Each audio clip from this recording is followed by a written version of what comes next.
members of a joint Turkish and Saudi team entered that building just a short while ago. Now, they are searching for clues into the disappearance of journalist Jamal Khashoggi.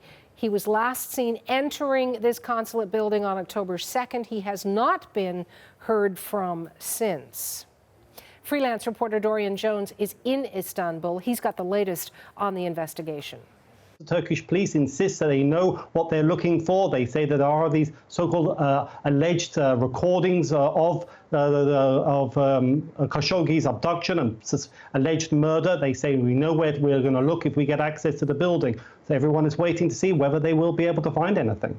It does appear that the growing international pressure on Riyadh, growing calls from Europe, but crucially from Washington, the intervention of the US president calling for cooperation does seem to be possibly forcing the hand of Riyadh. And also there's this very critical phone call on Sunday night between the Saudi King Salman and the Turkish President Recep Tayyip Erdogan. Now that call, I think, is seen as critical because it's been well known that the Turkish president does not get on well with the Crown Prince, MBS. He has better relations with the king.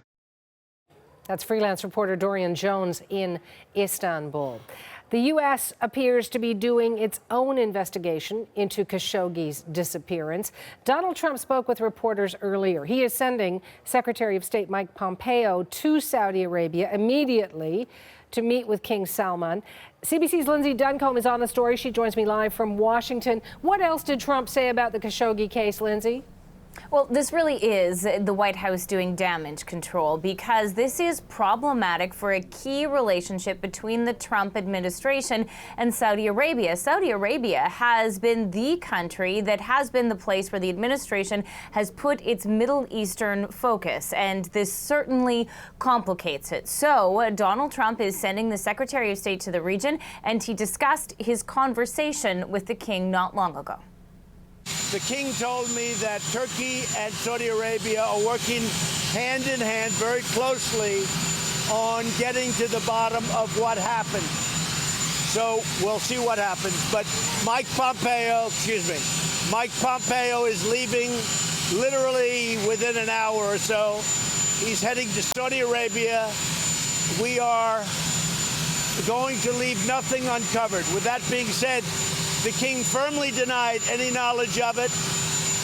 He didn't really know. Maybe, I don't want to get into his mind, but it sounded to me like maybe these could have been rogue killers.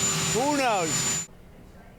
That rogue killers comment is sort of contrary to any of the analysis about the situation, but it does kind of give the president an out, a way to distance the kingdom and the leadership in Saudi Arabia away from what would be a gruesome killing if it's proven that this happened. Interesting about those comments is that Donald Trump already seems to have jumped to the conclusion that Khashoggi was killed, even though that is not an official conclusion by investigators. Suhana.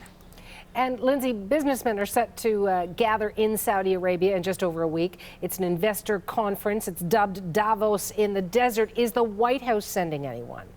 Treasury Secretary Steve Mnuchin is still scheduled to be part of that. And the reason why he's going, according to officials, is he wants to be part of discussions on anti-terrorist funding. However, the officials do say that it's fluid and that his itinerary could change based on what happens with the investigation. There is a lot of pressure from American businesses to sort of step away from this conference. We've seen the head of Uber, the head of Ford, the head of JP Morgan have said, no, this isn't a place where we want to be. And it's happening at a key moment because the Crown Prince, who is very close with Jared Kushner, had done this whole reaching out to the West trip just a few months ago. And part of the pitch was to invest in Saudi Arabia. Saudi Arabia wants to diversify its economy beyond oil. This was supposed to be a grand opening.